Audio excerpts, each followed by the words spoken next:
시간 저희 함께 나누실 말씀 신약 성경 마태복음 26장 36절에서 46절까지 말씀입니다.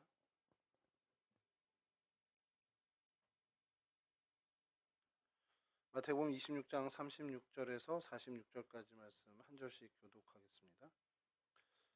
이에 예수께서 제자들과 함께 겟세마네라 하는 곳에 이르러 제자들에게 이르시되 내가 거기 가서 기도할 동안에 너희는 여기 앉아 있으라 하시고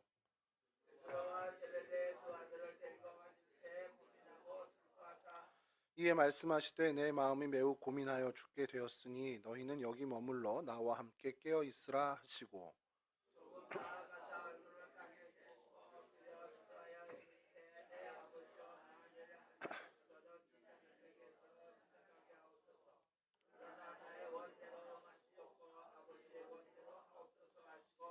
제자들에게 오사 그 자는 것을 보시고 베드로에게 말씀하시되 너희가 나와 함께 한 시간도 이렇게 깨어 있을 수 없더냐.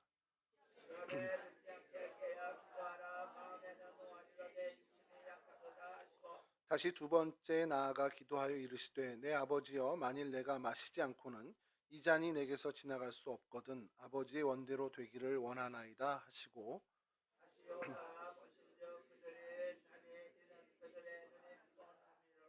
또 그들을 두시고 나아가 세 번째 같은 말씀으로 기도하신 후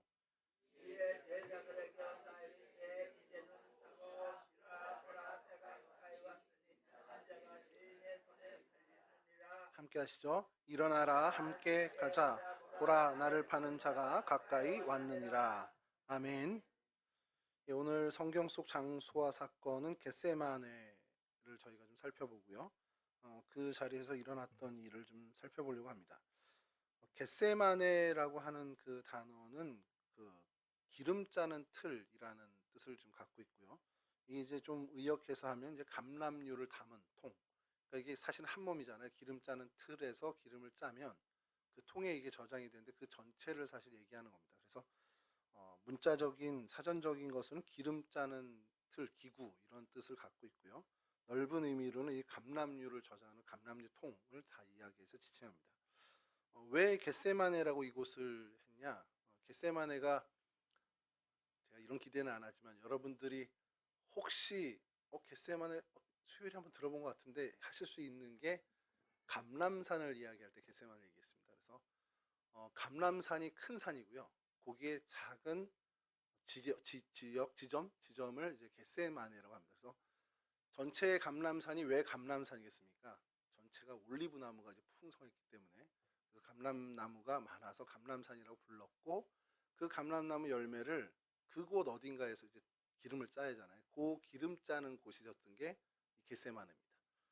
저희가 겟세마네 동산 하잖아요. 이게 뭐 틀린 건 분명히 아닌데 이제 이러다 보니까 조금 이제 언어의 번역 과정에서 오해가 좀 생기는 것이 동산 우리 동네에 있는 그 동산하고 비슷하겠구나 이렇게 생각하신단 말이에요.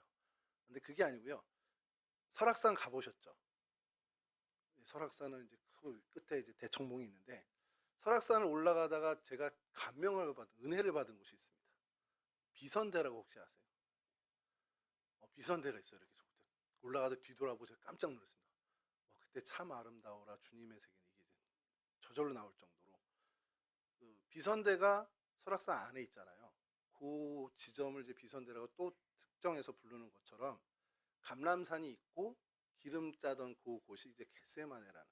근데 거기가 약간 이제 언덕이다 보니까 그냥 이제 저희 표현에서 이제 동산으로 이렇게 좀 번역이 됐습니다.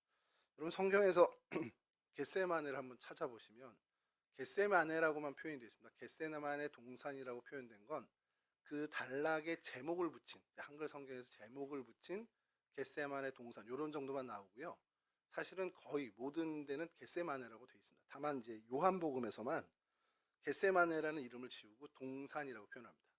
근데 그것을 이제 성경학자들은 예수님이 간 그 겟세마네 그 기름 짜는 틀이 있는 그쪽을 지칭한 거냐 아니면 감람산 전체를 그냥 동산이라고 표현한 거냐 이거는 좀 의견이 분분한데요. 그래서 겟세마네 동산 이제 오늘 마지막에 부를 찬송도 겟세마네 동산의 건데 저희의 입에 익숙해서 겟세마네 동산인데 그냥 그 지점 이야기라고 명칭이라고 좀 생각해 주시면 좋을 것 같습니다. 이곳에서 감람나무가 워낙에 많다 보니까 예수님 이제 부활승천하신 이후에 이제 주 70년 때 예루살렘이 이제 완벽하게 허물어지는 그 티투스 장군에 의해서 허물어지는 그 때에 이쪽 그러니까 여리고부터 해서 북쪽에서 내려오다 보니까 이제 이 길을 지나가는데 예루살렘을 완전히 뭐 포위하고 그래서 이제 하기 위해서 이제 뭐 공격하기 군사적인 작전을 펼칠 때 방해가 됐던 모양이에요. 이 감람산 자체가 뭐 나무가 많으니까 아무래도 좀 불편했겠죠. 요세푸스의 기록에 이곳이 나무들로 덮여 있었고 이 모든 나무들을 다 베어내는 반경 20km 정도로 이제 추측하는데 그 내에 있는 모든 감람나무, 올리브 나무를 다 제거해 버린 기사가 여기 있습니다. 뭐 그 이후에 뭐 이제 그 로고스라는 프로그램이 있는데 거기서 이제 옛날 사진들이 지금 복원된 게 있거든요. 그래서 이스라엘이 1950년대 나라를 거기에 재건할 때 그때 시절의 사진이 나와 있는 게 하나 있는데 그건 이제 뭐 다운이 안 돼서 제가 좀 공개는 못 하는데 그런 때는 거의 뭐 산이 아니라 그냥 뭐 아무 나무 한 그루도 없는 이렇게 언덕이 되는 그래서 그냥 사막 언덕인가 싶을 정도로 돼 있는 사진도 있긴 합니다. 여하튼 그렇게 이제 이 자리가 예루살렘과 굉장히 밀접한 관계를 맺고 있고요. 그래서 첫 번째 사진을 보면 많은 성경에서 겟세마네라든지 감람산이라든지 기드론 골짜기라든지 아니면 예루살렘 성 이렇게 해서 그 보면 이 지도가 제일 먼저 뜹니다. 그래서 뭐 여기 그 예수님의 그 순환 시절에 있었던 뭐 브라이도리온도 있고요, 골고다도 보이고 헤롯궁도 보이고, 그다음에 이방인의 뜰 그리고 그 성전 이제 헤롯 성전이죠. 그 지금은 이제 황금 도무로 덮여있는 고기고 겟세마네가 거기서 바라보는. 이렇게 보면은 요 사이가 그냥 뭐 이렇게 평지로 가는 것처럼 보이는데 그렇지 않고 그 사이가 기드론 시내라고 골짜기에서 이렇게 크게 이제 파여 있는 겁니다. 다음 사진 보여주시면 그래서 좀 넓게 보면 요건 이제 성지 순례를 이제 계획하는 분들에게 약간 배포되는 그런 지도인데요. 겟세마네 동산 교회에 있는 저희가 이제 만국교회라고 해서 조기가 지금 그 기름 짜는 틀이 있었던 곳으로 추정하는 곳입니다. 그래서 거기에 이제 교회가 12개의 나라가 모여서 돈을 1950년대쯤인 거예요. 그래서 돈을 모아서 예수님이 기도했던 곳이니 우리 기념하자 해서 교회를 세운 게 겟세마네 교회인데 12개 나라가 합쳐서 이제 기금을 하다 보니 만국교회라고 이제 칭하게 됐습니다. 그 예루살렘 성 밖에 그 감람산 끝자락에 예루살렘에 가까운 거기에 이제 겟세마네 동산이 있고요. 그다음에 그 감람산 전체에 이제 기념할 만한 곳들에 대해서 이제 교회들이 이제 세워졌죠. 이거는 그 감람산 저희 그때 다룰 때 한번 보셨습니다. 눈물교회도 보셨었고요. 예수승천교회도 보셨고 기드론 골짜기에 뭐가 많은지도 보셨습니다. 다음 사진 보여주시면요. 뭘 것 같습니까? 예, 올리브 나무입니다. 요게 사진은 제일 많이 등장하는 건데요. 혹자는 1500년 된 거라고 하고 혹자는 2000년이 넘은 거라고 얘기를 합니다. 과학적 근거는 없는 것 같아요. 제가 이렇게 계속 살펴보니까 만약에 2000년이 넘었다, 2024 지금 현재 뭐 2024년 넘었다면 예수님이 기도하시는 걸 봤겠죠. 네, 뭐 이제 그렇게 이제 스토리를 입히고 싶은 건지 모르지만 하여간 그렇게 돼 있습니다. 그래서 이런 나무들이 지금도 여전히 많습니다. 그래서 뭐 지금은 이제 어떻게 보면은 의도를 갖고 이제 길을 키우는 거겠죠. 그래서 감람산에 감람나무 그리고 요 자리가 좀 전에 말씀드린 만국교회 가장 가까이 있는 그런 이제 감람나무 이렇게 조경을 해놓은 그런 곳이고요. 다음 보여주시면 이제 이게 고 만국교회를 이제 예루살렘 돔에서 돔 성전인 데서 만국교회를 이제 본 저 자리가 지금 가운데 있는 저 예배당이 만국교회 겟세마네 교회라는 곳입니다. 그러니까 이게 높낮이가 좀 달라요. 그러니까 여기가 좀 높고 저쪽이 이렇게 돼서 보니까 요 사이에 기드론 골짜기라고 해서 골짜기가 있는 겁니다. 만국교회가 어떻게 생겼는지 다음 사진 보여주시면 이건 지난번에 이 측면 사진을 제가 못 보여드렸는데 이 측면 사진이 보니까 얼추 동성교회하고 비슷하지 않을까 그 정도 크기가 아닐까라는 생각이 좀 합니다. 그래서 이 정면 사진을 좀 보여주시면요. 네, 여기 예쁘죠? 그래서 저기 가운데 이렇게 사람이 서 있습니다. 기둥 위에 마테마가 누가가 이렇게 성경책을 들고 서 있는 동상이 있다고 합니다. 그래서 그걸 확대해서 뭐 좀 보여드릴까 하는데 뭐 안 되겠죠, 방광 전사님? 확대가? 아, 예, 위에 그 사람 서 있는 동상. 예, 마지막 기술력. 저희 교육 전사님 수준이 이렇습니다. 예, 이렇게 사람이 성경책을 들고 서 있는데 마테마가 누가 요한으로 이렇게 돼 있다라는 거 이렇게 지었대요. 그러니까 굉장히 의미를 많이 갖고 지었는데 사실은 이스라엘에서는 이게 이스라엘 정부나 이런 데서 유대교 입장에서는 사실 탐탁치 않은 거거든요. 근데 탐탁치 않지만 이게 외화벌이가 되니까 일단 개신교인이 워낙에 많고 하니까 그리고 로마 카톨릭까지 합치면 엄청 많으니까 그 사람들이 성지순례로 들어오는 이것에 때문에 이 관광산업으로 계속 육성을 하고 있다고 합니다. 그 다음 사진을 좀 보여주시면요. 예, 다음 사진 보여주세요. 이게 밑에가 돌입니다. 만국교회 안에 있는 거라고 하는데요. 돌인데 돌이면은 뭘 것 같습니까, 여러분? 우리가 왜 돌을 저렇게 기념하지? 울타리까지 쳐가지고 예, 주님이 기도하셨다라는. 그래서 이 바위 이름이 무릎 바위래요. 그래서 뭐 그 뒤쪽도 이제 화려하게 꾸미고 제단도 이렇게 다 장식하고 사람들이 만지지 못하도록 울타리도 쳐놓고 그래서 주님이 저곳에서 기도하셨다라고 이제 기념하는 것이죠. 뭐 과학적인 근거가 있냐 그러면 아무도 모르죠. 뭐 기록도 남아 있는 거 아닌데 그래도 이런 돌에서 기도하시지 않았겠냐라는 것으로 이제 기념하는 그렇게 이제 보여주는 겁니다. 그래서 그 교회 바로 밖으로 나오면 예수님께서 기도하시는 상을 이렇게 기념하기 위해서 새겨 놓았는데요. 예, 다음 사진 보여주시면 조금만 좀 확대해 주시면 좋겠습니다. 이게 가운데 예, 주님이 저렇게 기도하시는 요 형태가요 가장 세계적으로 가장 많이 예수님이 기도하시는 모습의 그림이건 조각이건 요 형태를 가장 많이 이제 사람들이 카피했다라는 겁니다. 곤지암에 가면 이제 소망교회 수양관이 있는데 거기 예배당이 그 정면이 창으로 돼 있습니다. 그러니까 창으로 돼 있고 그 밖이 이제 정원처럼 이제 보여요. 멀리 보이는 건 아니고 이제 그 바로 뒤엔 축대도 있고 하는데 그 교회의 앞에 그 이제 예배 드리는 사람 입장에서 볼 때 강대상 너머 그 창 너머에 요 비슷한 예수님께서 기도하고 계시는 그 동상을 이렇게 해놨습니다. 그러니까 저희 한국 교회가 굉장히 좋아하는 예수님의 모습이죠. 예수님의 모습, 십자가에 달리신 모습도 좋고 환하게 웃으시는 예수님 모습도 좋은데 이렇게 기도하시는 예수님 모습을 또 많이 선호하는 게 저희 한국 교회입니다. 여러분 요게 크기가요. 그 사람이 옆에 서면 한 허리 정도 오는 높이랍니다. 그러니까 전 되게 크게 생각하고 봤는데 그 길이를 보니까 뭐 80cm가 안 되더라고요. 이렇게 높이가요. 이제 작게 이렇게 그려놓은 거, 조각해 놓은 겁니다. 이게 그렇고 이제 이쪽에서 겟세마네 교회 만국교회에서 예루살렘 성을 이제 바라본 사진이 다음 사진인데요. 예, 다음 사진 넘겨주시면 이거 한번 좀 확대해 주시죠. 아까 그 예수님 기도하시는 상이 크기가 이 정도입니다. 옆에 사람 보이시죠?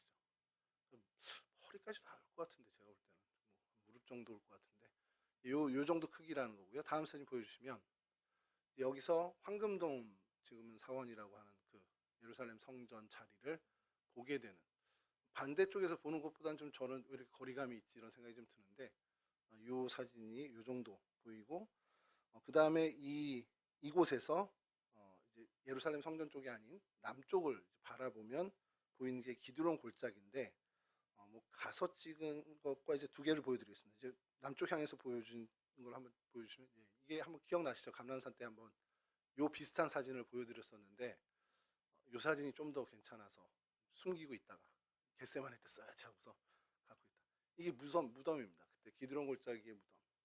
그러니까 전통적으로 유대인들의 생각에는 이 기드론 골짜기에 묘를 쓰는 이유가 에스겔에서도 나오고 하는 그 모든 여기서 이제 다시 이제 부활해서 하나님의 군대가 여기서 이제 이루어질 거라는 이제 그런 생각을 갖고 있습니다. 그래서 좀 더 가까이서 찍은 게 이렇게. 그러니까 멀리서 보면은 뭐 이렇게 무덤이 너무 이렇게 복잡하게 있다 생각하는데 실제로는 굉장히 정렬이 잘 돼 있다라는 겁니다. 이렇게 관리를 잘하고 있고요. 뭐 여기에 뭐 많은 선지자들이 있다라고까지 얘기를 하는데 뭐 그건 밝혀지지 않은 성경학자들의 이제 이야기고요. 예, 그래서 이제 전체적으로 이제 그 기드론 골짜기에서 감람산을 이제 바라본 사진이 마지막 사진인데 한번 보여주시면 이렇게 돼 있고 지금 가운데 보이는 게 말씀드렸던 겟세마네 교회, 만국교회고 밑으로 이제 골짜기가 다 돼 있고 가는 진입하는 길이 가운데 이제 오른쪽에 살짝 있는 오솔길처럼 돼 있는 그 길로만 진입이 되게 돼 있습니다. 지금 현재는요. 근데 이게 이 감람산이 예루살렘에서 봤을 때 이 감람산 그리고 겟세마네 이 지역이 참 중요한 이유가 여리고로 가려고 하는 보통의 경로도 이곳을 통과하게 되고 베다니로 가려고 하는 경로도 이곳을 통과해서 가게 된다는 겁니다. 그러니까 예루살렘을 여행 오는 사람도 혹은 이제 로마군처럼 이제 공격하러 오는 경우도 사실은 이쪽 길이 더 용이하다는 거예요. 이제 그 서쪽보다는 동쪽으로 진입하는 것이 훨씬 더 유리하고 접근성이 좋아서 이 감람산 그리고 겟세마네 이쪽은 많은 순례자들, 성전을 찾는 사람들이 이동한 그 경로였다라는 겁니다. 뭐 예수님도 그래서 이곳에서 많이 이제 활동하시고 또 오늘 이제 본문처럼 마지막 사역의 끝자락에 이곳에서 마지막 정말 하나님과 대면한 기도를 좀 하게 됐죠. 이렇게 겟세마네는 뭐 요 정도의 위치를 가지고 있다라는 거. 그래서 성지 순례의 기회가 한번 정말 죽기 전에 주어진다면 사실 가장 먼저 가보고 싶은 곳이 이쪽이긴 합니다. 가서 진짜 기도를 한번 세게 하고 오든지 이렇게 좀 해보고 싶은 마음이 있는데요. 이 겟세마네는 기름 짜는 틀 아까 말씀드린 것은 게드세만이라고 이제 헬라어 발음으로는 실제로 게드세만이 이렇게 되는데 그런 뜻이고 여리고로 가는 곳 그리고 또 베다니로 가는 그 모든 곳에서 용이하게 접근할 수 있다는 것. 이스라엘 사람들 당시 이스라엘 사람들에게는 굉장히 익숙한 그리고 자주 방문하는 곳이었다라는 겁니다. 그래서 지금 말씀을 오늘 좀 나누고 싶은 것은 이곳에서 있었던 많은 일들이 있죠. 뭐 압살롬을 피해서 다윗이 도망할 때도 이곳을 이제 거쳐가는 기록들도 있고 여러 사건들이 있지만 겟세마네 하면 저희들 머리에 제일 먼저 떠오르는 것은 결국 그곳에서 기도하시던 주님입니다. 그래서 죽음의 십자가를 지시기에 앞서서 이곳에서 기도하셨던 주님에 대해서 저희들이 좀 살펴보면서 주님의 기도의 모습이 이런 모습이 있었지. 그럼 우리의 모습도 이렇게 주님의 그 기도의 모습을 좀 닮아가면 어떨까라는 생각을 좀 해보면 좋겠다는 그런 어떤 그 교훈을 좀 가졌으면 좋겠다는 취지로 좀 말씀을 좀 나누려고 합니다. 겟세마네가 예루살렘에서 얼마 떨어져 있지 않고요. 또 감람나무로 굉장히 이제 빽빽한 숲을 이루고 있었기 때문에 조용하고 한적했던 것은 분명합니다. 그래서 주님께서도 사실 그곳을 기도하는 곳으로 좀 삼은 것이 아닐까라는 생각을 좀 해본다라는 거죠. 많은 성경학자들도 이런 생각이 좀 동의를 하는 것이요. 주님께서 사람들을 피해서 휴식하고 또 기도하시는 시간을 그래도 이 숲속에 가서 좀 하셨던 것으로 이제 성경학자들도 이야기합니다. 근데 이게 참 공교롭게도 오늘 마태복음은 아니지만 누가복음 22장 44절에 이 동일한 사건을 이렇게 기록하고 있습니다. 예수께서 힘쓰고 애써 더욱 간절히 기도하시니 땀이 땅에 떨어지는 핏방울 같이 되더라. 힘쓰고 애쓰고 간절히 기도하는 주님의 기도였습니다. 주님께서의 기도의 자세는 이게 기본 자세입니다. 땀이 땅에 떨어지는 핏방울 같이 되었더라. 그래서 이 부분을요, 어느 성경학자가 이렇게 얘기를 합니다.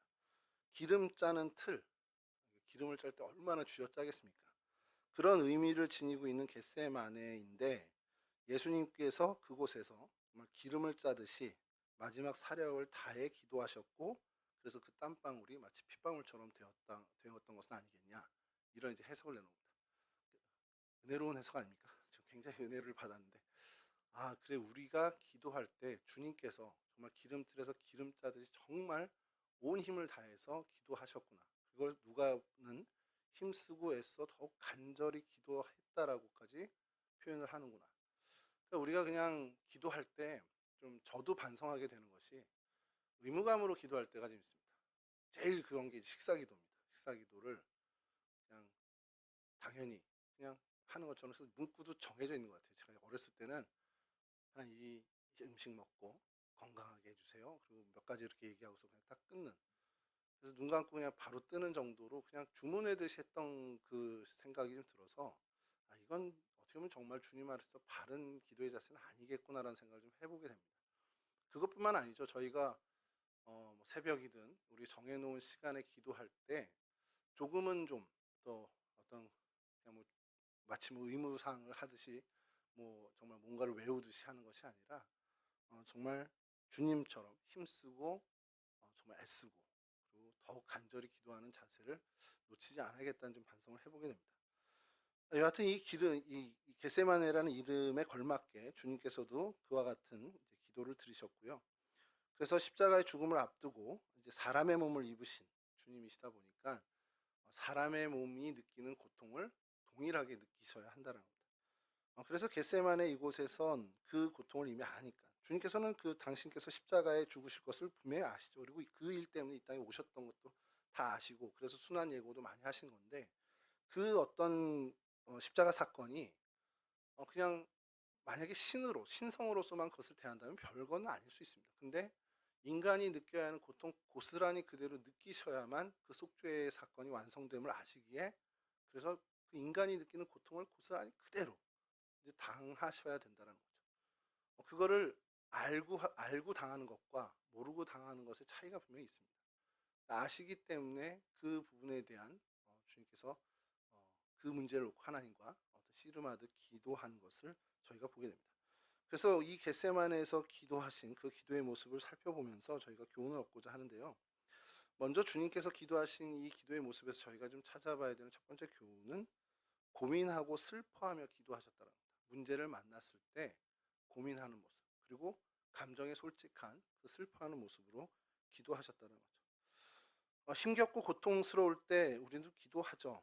예수님께서 공생의 기간 동안 제자들에게 보여주신 모습이 사실 이런 모습과는 좀 동떨어진 모습이셨습니다.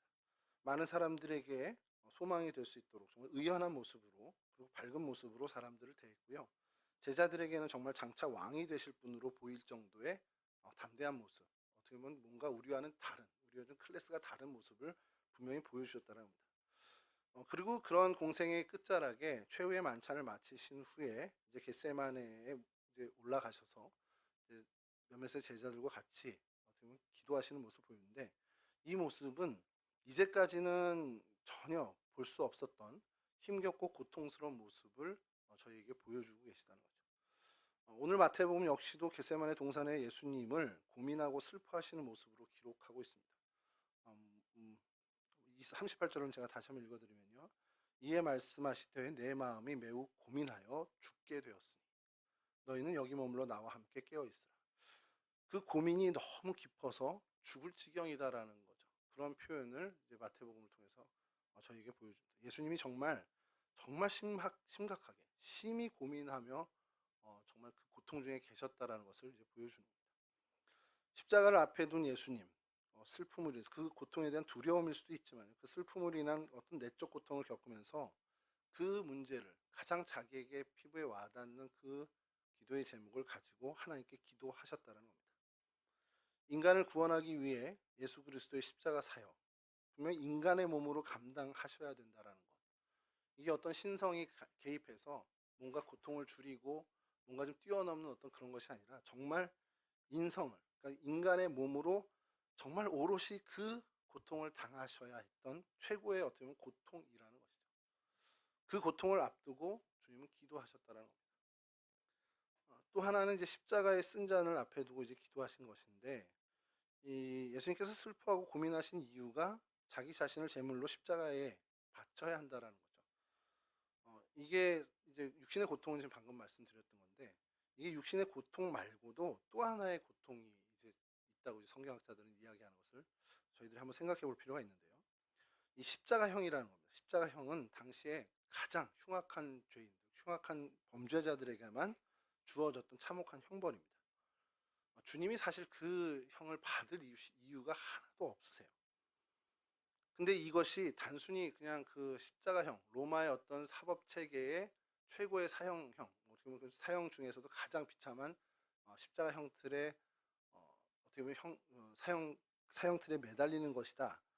이것은 어떻게 육신의 고통만 생각할 수 있는데 거기에는 좀 또 다른 유대인 입장에서는 좀 또 다른 의미를 좀 갖게 됩니다. 갈라디아서 3장 13절을 좀 읽어드릴게요. 그리스도께서 우리를 위하여 저주를 받은 바 되사 율법의 저주에서 우리를 속량하였으니 기록된 바 나무에 달린 자마다 저주 아래 있는 자라 하였습니다. 사도 바울은 예수님의 십자가 사건을 그저 그냥 저희들이 요즘 알고 있는 평범한 사건으로 원죄를 해결하신, 그래서 우리의 죄를 담당하신 그런 사건 정도로 이렇게, 물론 그것도 엄청 의미가 있는데 당시 유대인의 시각에서 바라본 것들을 이 갈라디아서에 가미를 한 겁니다. 나무에 달린 자마다 저주를 받은 자다라는 그 말씀, 그 율법, 하나님의 말씀을 근거로 주님께서는 우리를 위해서 십자가의 고통, 육체적인 고통을 당하셨어가 아니라, 생명을 내주셨어가, 거기 그것만 얘기하는 것이 아니라 우리를 위하여 저주를 받으셨어, 이렇게 설명을 하고 있습니다. 갈라디아 성도들에게. 그 근거가 뭐냐? 신명기 21장 23절입니다. 그 시체를 나무 위에 밤새도록 두지 말고 그날에 장사하여 내 하나님 여호와에게서 내게 기업으로 주신 땅을 더럽히지 말라. 나무에 달린 자는 하나님께 저주를 받았음이니라. 유대인의 모든 사고에는 나무에 달린 그 사람은 하나님으로부터 정말 저주의 저주를 받은 자입니다. 그 당시에 이제 갈라디아는 초대교회 사도들이 활동했던 당시에 예수님에 대한 거부감 중에, 유대인들이 가졌던 거부감 중에는 이 부분이 적지 않게 작용을 했을 거라는 거예요. 예수? 그때 뭐 이렇게 뭐 많은 이적을 베풀면서 많은 사람들을 끌었던 그 사람? 야, 근데 하나님한테 저주받은 자잖아. 이게 유대인의 기본적인 생각이라는 거예요. 그 얘기를 갈라디아 교회에게도 이야기합니다. 그 저주가 예수님이 하나님으로부터 뭔가 잘못하고 범죄해서 받은 게 아니라 너희들, 우리가 받아야 할 저주를 그분이 받으신 거야. 이건 이제 십자가의 어떤 육신적인 고통과 생명을 내어준 것과는 또 다른 차원의 이야기입니다. 그러니까 이 십자가의 사역이라고 해야 되나요? 이 십자가의 어떤 이 주님의 이 행보는 육이 고통을 받는, 육이 죽는 것만이 아니라 영적으로도 정말 영도 죽는 어떤 최악의 형벌이 될 수밖에 없었다는 것이죠. 인류의 죄를 사하기 위해서 마셔야 하는 이 쓴 잔, 그것은 육신의 죽음뿐만 아니라 저주를 받는, 저주의 자리까지 나아가는 것으로 여겨져야 된다는 겁니다. 그러니까 이 쓴 잔을 두고 주님께서는 사실은 너무 정확히 알았기 때문에 그 심정이 더 처참하고 괴로웠을 수밖에 없겠다라는 겁니다. 일전에 한번 좀 이제 이야기를 나누는 과정에 했던 얘기들 중에 제가 좀 그 죽음을 앞둔 사람들에 대해서 좀 생각을 해본 적이 있어요. 죽음을 앞두고 굉장히 의연하게 대처하는 분들이 있거든요. 그래서 어떻게 보면 참 멋있죠. 뭐 우리 어렸을 때부터 계속 봤던 소크라테스를 제가 좀 생각을 해봤는데 바로 이거 막으면 죽는 거예요. 근데 악법도 법이다. 정말 쓸데없는 말을 남기시면서 죽음의 앞에 굉장히 의연하게, 죽음에 대해서 되게 별로 이렇게 심각하게 받아들이지 않네. 죽음에 대해서 너무 의연하네, 이런 생각이 있었습니다. 근데 주님이 죽음을 앞에 두고 이렇게 너무 힘들어하는 모습을 제가 보면서, 야, 그럼 진짜 죽음이 뭐길래 이렇게 극명하게 사람의 태도가 다를까? 그러면서 드는 생각이 뭐냐면, 진짜 죽음이란 것 실체를 누가 더 잘 알까? 소크라테스가 잘 알까? 예수님이 잘 알까? 정답은 뻔하죠. 예수님이 더 잘 아시죠. 그러니까 제가 겁이 나는 거예요. 죽음에 대해서 정말 잘 아는 분이 저렇게 겁을 먹어. 죽음에 대해서 정말 하나도 남김없이 완벽하게 아시는 분이 저렇게 두려워해. 소크라테스는 몰라서 저러는구나. 그러니까 죽음이라는 것이 사실 어마어마하게 우리 인간에게는 힘들고 고통스러운 것이겠구나. 그러면서 제가 사실 잠깐 좌절을 했습니다. 그런데 이제 반전이 뭐냐면, 그걸 주님이 가져가셨구나.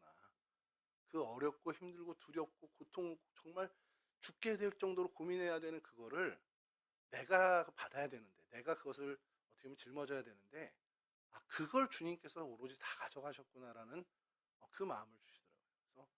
그래서 그러면 주님의 십자가 사건 이후에 죽음에 대해서 의연했던 사람들, 우리 신앙의 선배들은 이해가 된다, 이제 이렇게 되는 거죠. 그 전에 그 생각까지 가지 못했을 땐 그분들도 죽음을 잘 몰랐나 보다, 그 순교하시는 분들 죽음에 대해서는 진짜 주님이 잘하는데 저렇게 어려운 것이라고 생각하는데 잘 몰라서 저러나 보다 생각했는데, 아니다, 십자가 사건 이후에 죽음은 그 모든 고통과 어려움과 힘든 건 주님이 담당하시고 우리는 그것을 어떻게 보면 감당하지 않는, 그래서 의연할 수 있겠구나, 천국을 소망할 수 있겠구나라는 것을 좀 생각이 발전되게 되었습니다. 여하튼 여러분, 다시 돌아가서요, 우리는 어때요? 우리의 기도는 어떻습니까? 힘겹고 고통스러운 일 앞에서 기도하시는 분 뭐 잘합니다. 저희 한국교회 성도뿐만 아니라 이 땅의 모든 그리스도인들이 힘들고 고통스러운 일 앞에서 기도하는 것에 대해서 참으로 익숙하게 되었다는 거죠. 그리고 감당해야 하는 고통이라면 그것을 잘 이겨낼 수 있도록 능력을 주시기를 위해서 기도도 잘 하십니다. 근데 거기까지 머물지 말고 한 걸음 더 나가야 하는 것이 종국에 하나님의 뜻이 이루어지기를 바라는 기도를. 근데 사실은 저희의 기도는 내 뜻이 좀 더 반영됐으면 좋겠습니다라는 기도의 마음이 분명히 있다라는 겁니다. 근데 그 부분에 대해서 우리가 주님의 기도를 좀 더 닮아가야 한다는 것이죠. 그래서 우리의 생각과 행동 역시도 주님을 닮아가는 그 은혜를 저희들이 누려야 한다는 사실입니다. 두 번째 주님의 이 기도의 모습에서 좀 저희가 얻게 되는 교훈은 혼자서 외롭더라도 여전히 기도하신 그 주님의 모습을 좀 닮아가야겠다는 것이죠. 같이 갔어요. 기도하러. 겟세마네로 몇몇의 제자와 같이 갔습니다. 근데 기도는 혼자 하셨습니다. 제자들을 대동해 가셨는데 이 제자들은 예수님의 십자가 사역을 알 리가 없죠. 그냥 피곤한데 정말 피곤한 것에 의해서 지배를 받게 됩니다. 예수님, 그 선생님의 고통과 절망은 별로 이제 피부에 와닿는 일이 아니죠. 그것 아랑곳하지 않고 제자들은 함께 있어달라는 주님의 부탁에도 불구하고 육신의 어떤 나약함, 육신의 욕구대로 잠에 빠져버리게 됩니다. 예수님께서 공생애 동안 친히 가르치고 3년 내내 권면하시고 제자 훈련하시고 그렇게 했음에도 불구하고 그들은 주님의 고통과 슬픔을 공감하지 못하는 자들이 여전히 그런 자들이었습니다. 십자가를 앞에 둔 예수님께서 제자들에게 이런 부탁까지 하시는 모습을 보여주셨는데 그들은 예수님께 조그마한 위로도 되어주지 못한 그런 사람들이었습니다. 그래서 우리가 두 가지 신앙의 자세를 좀 배우게 되는데요. 예수님은 그러한 상황이어도 혼자 외롭더라도 그 기도를 멈추지 않으셨다는 겁니다. 그러니까 우리 역시도 이 기도의 길이, 기도의 사명을 감당하는 일이 어떻게 보면 어렵고 외롭고 힘든 일을 하더라도 멈추지 않아야 한다는 거죠. 두세 명이 함께 모여서 기도하면 더없이 좋겠죠. 하지만 설령 그런 상황이 되지 않더라도 우리의 기도가 중단돼서는 안 된다는 겁니다. 야, 기도 다 안 해도 너만 뭐해? 혼자라도 해야 된다는 거예요. 그게 저희들에게 주어진 사명입니다. 혼자 외롭더라도 우리는 주님처럼 늘 여전히 기도하는 사람이 되어야 한다는 것이죠. 또 한 가지 우리가 정말 교훈 삼아야 되는 것은 제자들을 보면서 제자들을 좀 반면교사 삼아야 하는데 나와 함께 기도하기를 원하는 이들의 요청이 있을 거예요. 우리가 신앙생활을 하다 보면 그 요청에 대해서 정말 진지하게 수용하는 모습을 가져야 한다는 겁니다. 왜냐하면 제자들은 그러지 못했잖아요. 그래서 그 마음을 외면하지 말고 내 마음을 다해서 함께 기도해야 한다는 겁니다. 그렇게 우리가 우리 주변의 생명들을 위해서 기도하고 우리 공동체와 공동체의 지체를 위해서 이런 중보적인 기도를 그 사명을 감당하는 것을 통해서 하나님은 우리를 통해 일을 이루어 가신다는 사실이죠.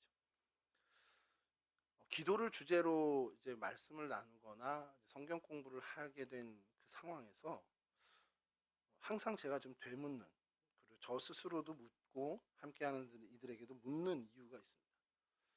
왜 우리가 기도를 지속적으로 못하게 될까? 청년들한테는 좀 노골적으로 얘기하죠. 왜 기도 안 하니? 그럼 답이 대부분 올 것 같습니까? 여기서 한번 여쭤볼까요? 기도 많이 하시는데 왜 이제 가끔씩 기도를 놓칠 때가 있잖아요. 왜 기도 안 하시죠? 라고 물으면 대부분의 답은 바빠서입니다. 현대사회가 너무 바쁘니까. 근데 정확히는 그게 아닙니다. 기도하지 않는 이유는요, 아주 그 근본에 교만해서입니다. 왜 그런 얘기를 하냐? 이 문제, 이거 기도하지 않아도 내가 이런 사람들의 도움을 받고 내 능력 이렇게 발휘하면 이거는 얼마든지 해결할 수 있는 문제잖아. 이렇게 생각하는 그 문제는 기도 안 해요. 예전에 어느 목사님이 그런 얘기를 하더라고요. 용서하십시오. 잘생긴 형제, 예쁜 자매 이렇게 있잖아요. 청년들. 기도 안 할 가능성이 높다는 거예요. 그리고 그 반대의 경우는 열심히 기도한대요. 무슨 말씀을 하려고 저러나 그랬거든요. 근데 이제 그분 얘기가 아침에 일어나서 거울을 보면서 요즘 뭐 김수현 다시 드라마를 시작했는데 김수현 얼굴을 아침에 봐요. 그럼 그 얼굴만으로도 은혜를 받는다는 겁니다. 뭐 결혼 걱정 왜 하는 거예요? 그 외모 갖고 있는데. 그 얘기를 하면서 이제 이 얘기를 제가 연결을 지은 것이, 아 그래, 내 조건, 내 상황, 내 형편을 보고 해볼 만하네? 그러면 잘 기도 안 하게 된다는 거예요. 근데 내 형편, 내 상황을 봤는데 도무지 이 일을 이룰 수가 없는 사람이야. 그러면 그 문제 놓고 기도할 수밖에 없다는 거예요. 예전에 이제 전에 있던 교회 청년부를 맡았을 때 매번 하는 얘기가, 제발 결혼 놓고 좀 기도 좀 해라. 아니 정말 기도 안 하고 결혼할 자신 있어? 정말 좋은 결혼할 자신, 정말 너희들이 좋은 배우자를 볼 수 있는 눈이 있다고 생각해? 제가 이런 얘기를 하거든요. 그러면 이제 청년 하나가 그래요. 아 그럼 기도하면은 그게 보여요? 이러는 거예요. 제가 얘기하죠. 나를 봐. 난 기도해서 봤어. 여러분 기도해야 그 눈이 열리고 하나님이 개입하셔야 우리에게 선한 일이 이루어진다는 믿음을 갖고 저희는 신앙생활을 합니다. 근데 알면서, 아 맞아요, 아멘 하면서 정작 그 문제를 놓고 기도 안 하는 크리스찬이 너무 많다라는 겁니다. 바빠서요? 아닙니다. 할만 하거든요. 이거 기도 안 하고도 뭐 누구 도움 받으면 되지. 아 이거 좀 얼마 더 지불하면 되지. 조금 돌아가더라도 이거 되겠지. 만만해 보이니까 그렇게 됩니다. 근데 여러분 우리가 인생 경험에서 신앙생활하면서 한 번은 경험해 보셨겠지만 내 힘과 능으로 모든 걸 내가 동원해서 도무지 할 수 없는 그 일에 대해서 우리는 기도한다는 겁니다. 도무지 방법이 없을 때. 대표적으로 뭐가 있습니까? 아픈 병이 들었을 때 그렇게 되겠죠. 아무리 의술이 발달해도요, 결국엔 우리의 생사화복을 주관하시는 분은 하나님이십니다. 우리에게 그런 믿음이 있다면 우리는 아픈 이들을 위해서, 가족이 아프면 또 지체들이 아프면 하나님께 기도해야죠. 그럼 하나님께서 치료의 방법을 만나게 해주시고, 어떻게 보면 치료할 수 있는 의사 선생님 만나게 해주시고, 그 병원 만나게 해주시고 하는 그 일들을 우리 가운데 펼쳐주신다는 겁니다. 사실 그 믿음으로 저희는 기도를 하는 거고요. 여러분 어쨌든 기도하지 않는 이유가 교만이다라는 생각, 이 얘기에 대해서 한 번 더 좀 생각해 보시고, 하나님의 돕지 않으면 될 수 있는 일이 있을까라는 생각을 좀 더 한번 하면서 우리가 좀 더 하나님 앞에 나아가는, 정말 하나님께 더 매달리고 하나님께 간구하는 기도의 사명을 더 감당하셨으면 좋겠습니다. 다시 본문으로 돌아와서요. 기대했던 제자들이 잠이 들었죠. 그럼에도 불구하고 예수님은 하나님 앞에 다시 무릎 꿇고 기도하십니다.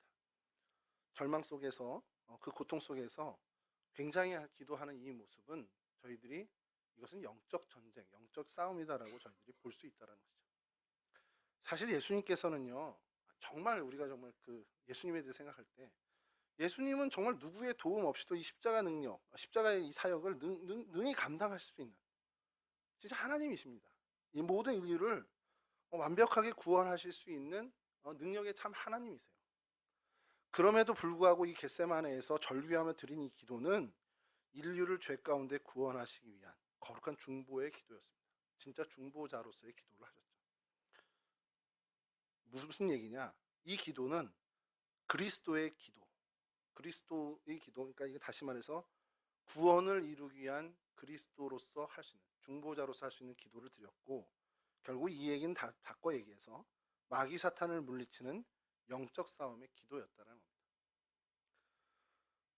우리 크리스찬들이 바로 이 주님의 중보의 기도, 그것을 통해서 영적 전쟁을 이루신 그 기도를 본받아야 된다는 거죠.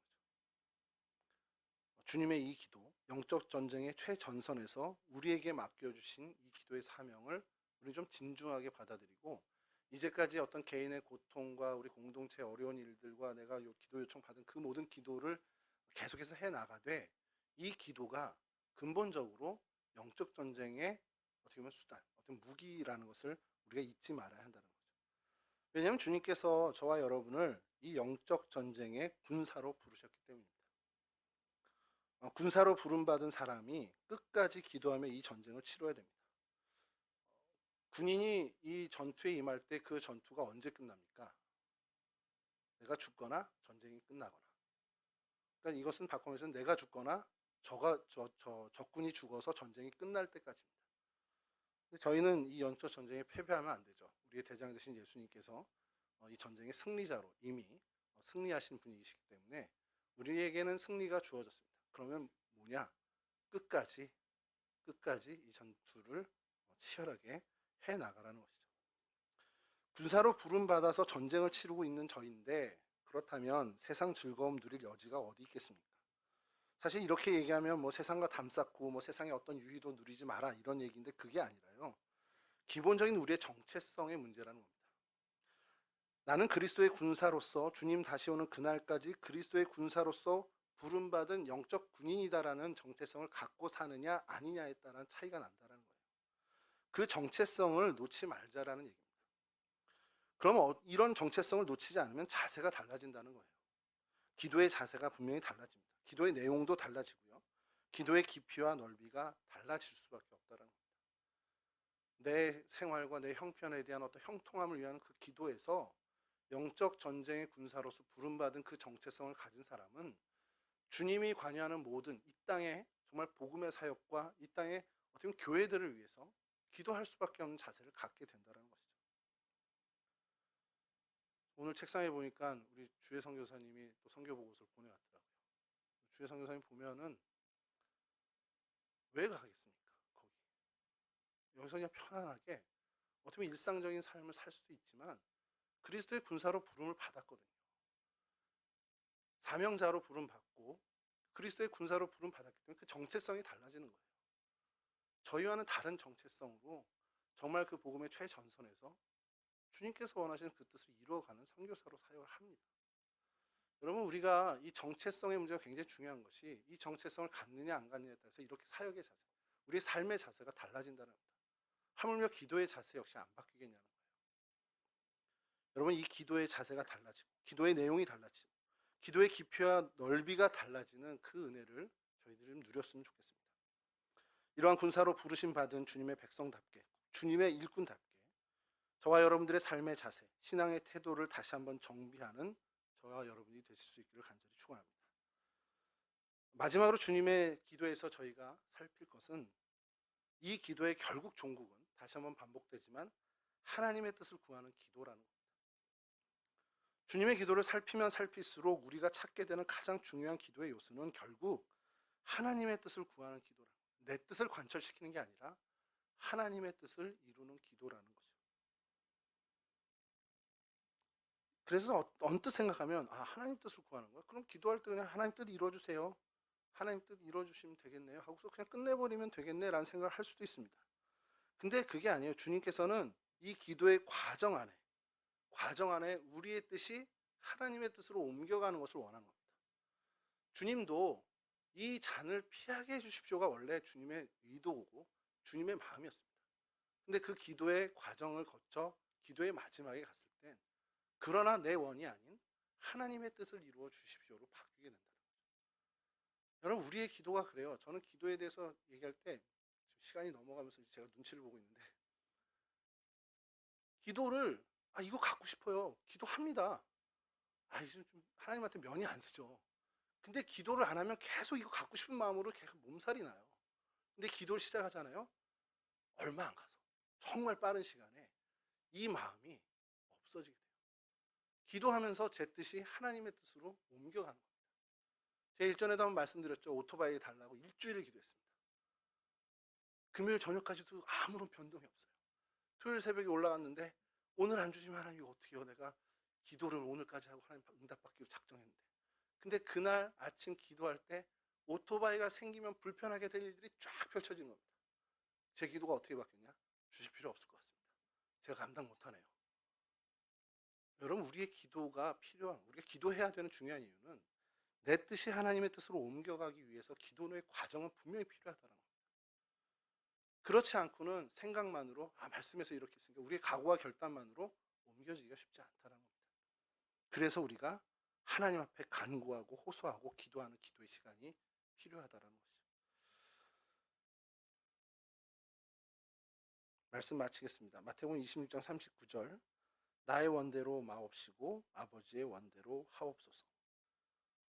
이것만을 정말 이것이 우리의 기도의 마지막이 되기를, 우리의 기도의 결론이 이 말씀이 되기를 정말 간절히 축원하고요.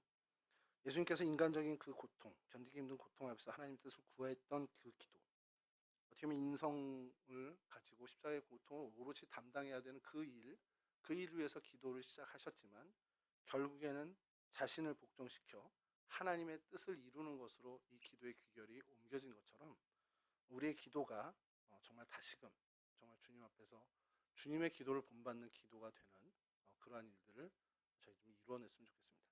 이와 같은 은혜를 누리시는 저와 여러분이 되실 수 있기를 주님의 이름으로 간절히 축원합니다.